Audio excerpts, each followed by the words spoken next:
ضرور تنگ کرنا، سارے دن دے روزے رکھے ہوں کھڑے کر لو، کوئی گلا نہیں۔ حضرت علی اور عثمان ایک دن بھی نہیں رلے، حضرت عمر نہیں رلے، کوئی وکھاوے کہڑی تراوی پڑھی انہیں؟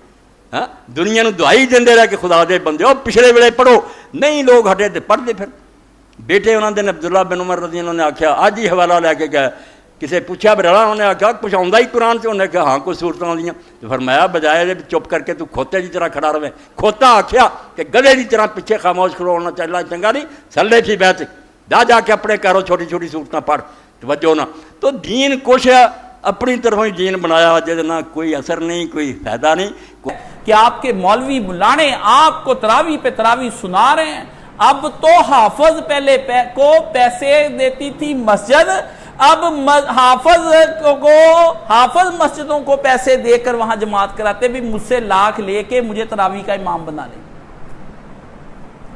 اور وہ احسان لائی ظہیر کی مسجد میں وہاں پر ہو رہی، وہ تراوی پڑھ رہا ہے، ساتھ پیچھے سب نے کیا کھول رکھا ہے؟ موبائل کے اوپر سے وہ تراوی کے اندر ہی پڑھ رہے ہیں، چیک کر رہے بھی حافظ جی صحیح پڑھ رہے، سب نے موبائل کھولے ہوئے ہیں۔ اللہ اللہ اللہ۔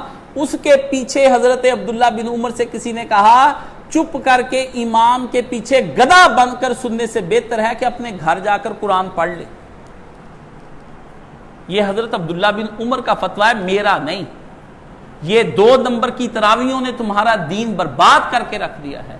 تمہاری اماں عائشہ صدیقہ اور ہماری اماں عائشہ صدیقہ رضی اللہ تعالیٰ عنہ نے فرمایا کہ پیارے نبی نے رمضان غیر رمضان میں 11 یا 13 رکعتوں سے زیادہ نہیں پڑھا۔